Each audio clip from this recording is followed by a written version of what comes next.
the people who dream and those people who dream big have a different kind of life than the people who don't dream. And most people are just satisfied with Ed. There's always a next level. Your definition of greatness and what you want to achieve could be totally different than somebody else's. You know, we always say, no one wants to be first, okay, because they're afraid of the consequences that come with doing something first. If you're not getting the results you want from your dream, then examine your motivation. Give yourself something to work towards constantly. Take charge of your emotions. Don't let someone else choose them for you. If you're not going to do everything that is necessary to get where you want to be in your life, why even bother? Sounds harsh, doesn't it? Makes you wonder, why am I saying exactly what I just said? Because the time is now for you to recognize that there is no time to be feeling pity about your discussions and what it is that you having inside yourself. You have got to have a different type of conversation within yourself and stop doing the word can't and stop doing the word try. Dreams will remind you that even if the situation isn't temporary, dreams still give you a purpose to live a bigger life despite what you're dealing with. Because they will help you move through the chapter of the life that you're in more powerfully, more grounded, and more fulfilled. Now, believing in yourself is simply an attitude. Believing in yourself is a choice. You have to choose to believe that you can do anything you set your mind to. Anything at all. Because, in fact, you can. Those who succeed don't believe in limits. They study until they understand. They don't give up when they experience doubt. They don't give up when it's hard. They do not give up, full stop. They keep working hard, even if they've been rejected. They keep at it. They keep searching for new opportunities. That's exactly how you have to be. Life is hard, and you'll never get far if you limit yourself in anything you do. Stop wasting your time making excuses and blaming other people. You need to set goals and pursue them, but you gotta set goals and create pressure and get some support until you get there. And the worst thing you can do is let yourself off the hook. And that's what excuses do. You let yourself off the hook. When you set a goal, when you have a dream, when you have a vision, don't you ever let yourself off the hook. And start now. Start believing, start dreaming, and create the life and the person that you really want to see. Most people go through life never discovering what their talents are. Most people never develop their talents. They have skills and abilities, but if you don't nurture them, if you don't develop them, they will never serve you. Your gifts can take you many places if you develop your gifts. Most of us don't like to do those things that come easy to us. I've always loved to talk to people. I decided, taking this advice, to develop my skills as a speaker. And my gift has developed and it's taken me many places. You have something that you brought to the universe.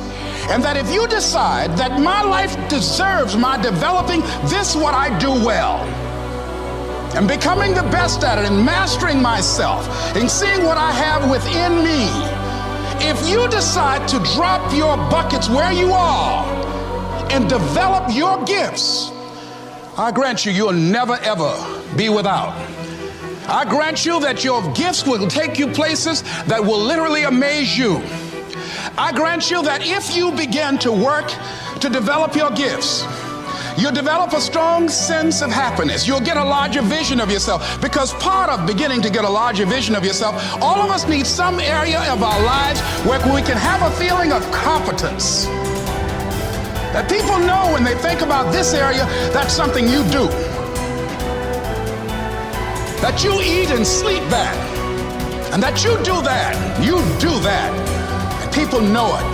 And you know it, and you know that you know this. If you don't know anything else, you know this.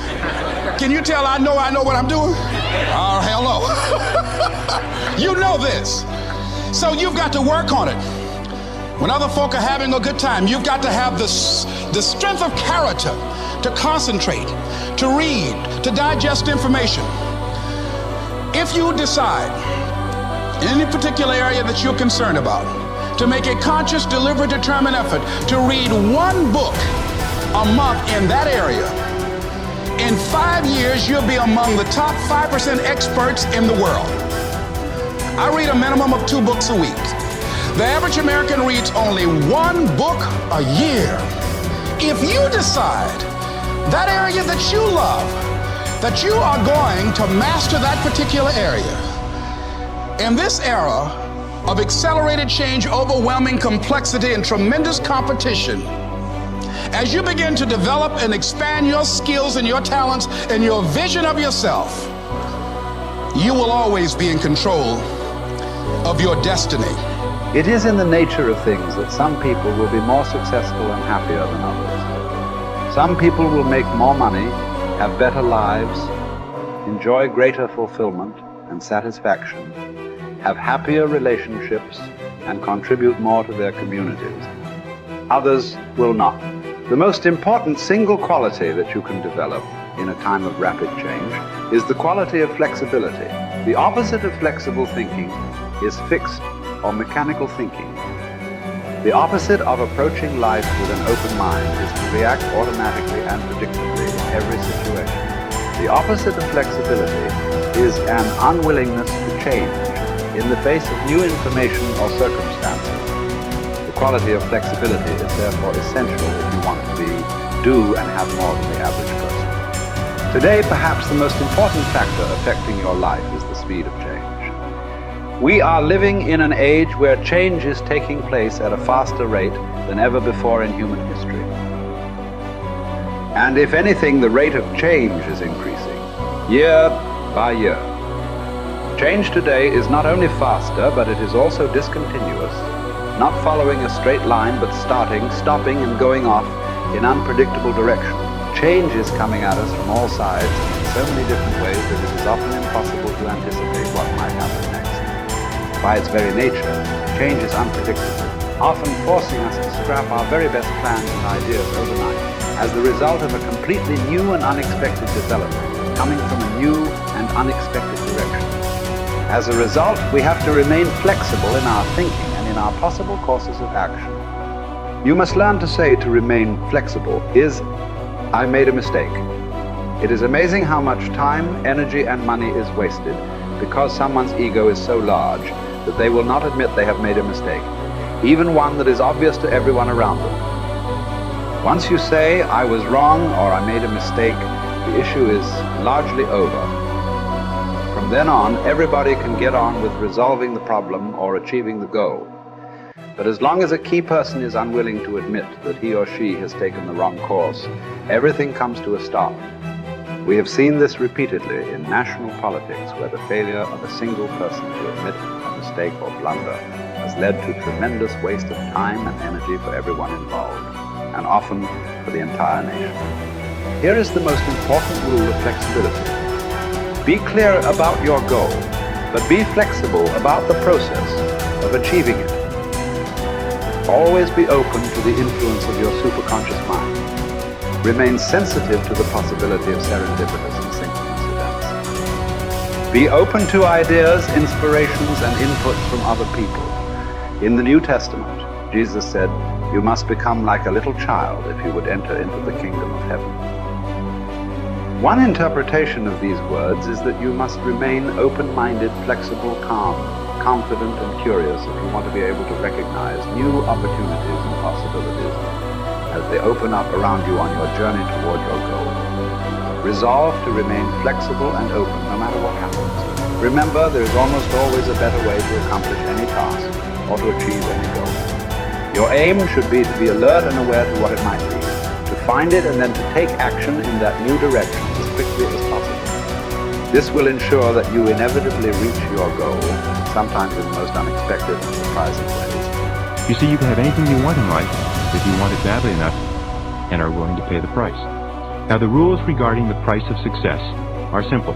There's just 2 of them. Number 1 is you always have to pay full price for success.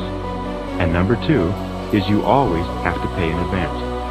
Now here are some key points on goals, and please remember these.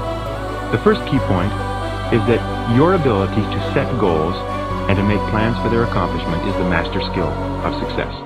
The development of this skill requires continual practice and serious personal work, something that only the top 5% will discipline themselves to do. You see, setting goals is hard. Setting goals requires delaying gratification. Setting goals means taking some time aside and sitting down and really thinking through what it is you want in each area of your life. And because this is difficult, most people won't do it. Number 2, your goals must be congruent with your basic values. Your self-esteem comes from engaging in activities and working toward goals that are consistent with what you believe to be good and right and important. Take some time to think through what you believe in, and then structure your goals in harmony with your innermost convictions. What are your basic values in life? What would you live for? What would you fight for? What would you sacrifice for? What would you die for? What are the most important things to you in life? And are your goals, are your daily activities congruent with those values? Now, one of the things we know about high-achieving men and women is that they're very clear about what it is they believe in.